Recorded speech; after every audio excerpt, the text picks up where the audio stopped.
लाडक्या बहिणीच्या योजनेसाठीचा जो पैसा आहे सरकारने आदिवासी योजनेचा पैसा वळवण्याची आज चर्चा आहे।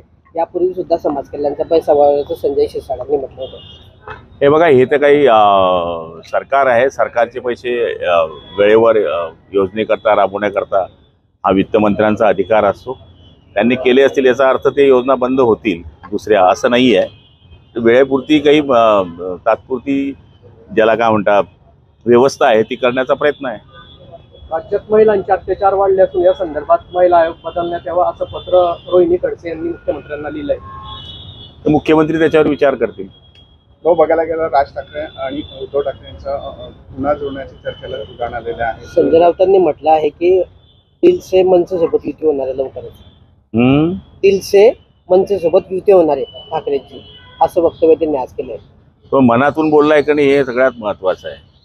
ते दिलसेही बोलत नाही आणि मनसेही बोलत नाही, त्यामुळे त्यांच्या बोलण्याला किती महत्त्व द्यावं हे मला वाटत नाही। आपण दोघं नेत्यांसोबत राहिलेले आहे, नेमकं दोघं जण मराठी माणसांसाठी एकत्र यायला पाहिजे असं वाटतं का आपल्याला? तुम्हाला काय वाटतं?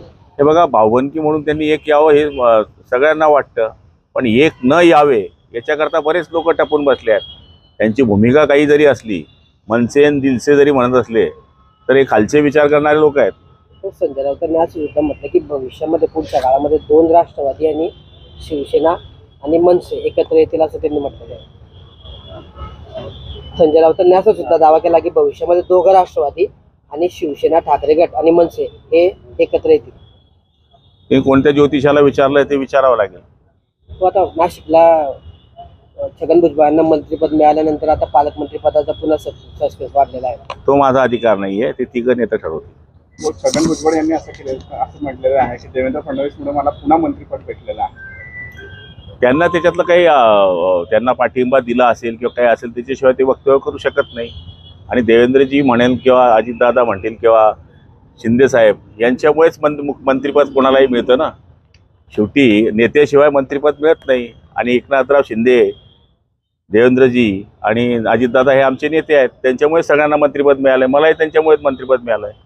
नाशिकच्या पालकमंत्री पदाचा आता पुन्हा प्रश्न उमटण्यावर आलेला आहे। ते माझ्या अखत्यारीतलं नाही, मी तुम्हाला सांगितलं। आपल्याला पण आपल्या पक्षाचा दावा करणार आपण पालकमंत्री पदाचा? हे बघा, मागचे सगळे दावे प्रतिदावे झालेले आहेत आणि हा चेंडू वरच्या कोर्टात गेलेला आहे, त्यामुळे ते ठरवतील। तो त्यांचा व्यक्तिगत विषय आहे।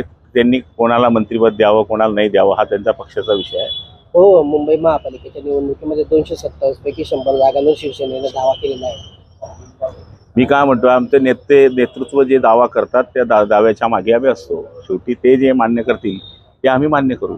आणि दुसरीकडे भाजपचं सुद्धा 150+ मिशन त्या ठिकाणी राहणार आहे, त्यामुळे भाजप कुठेतरी मुंबई महापालिका ताब्यात घेण्याचा प्रयत्न करणार आहे। हे बघा, महायुतीच्याच ताब्यात मुंबई महापालिका येईल एवढं मला माहिती आहे। जागा वाटप हा माझा अधिकार नाही, ते सगळे नेते ठरवतील। आज पोलिसांचा कार्यक्रम होता, याच पोलिसांच्या त्या ठिकाणी आपल्याला एक वेगळं पद देण्यात आलेलं आहे, जलसंपदा पद देण्याचं। मी वाचलं ते, पण दोघं पाण्याचंच आहे, त्यामुळे मला काही त्याच्यात वाईट वाटलं नाही। नवीन घडामोडी पाहण्यासाठी आजच आम्ही मुंबईकर 24 तासला लाईक करा, सबस्क्राईब करा आणि अपडेट रहा।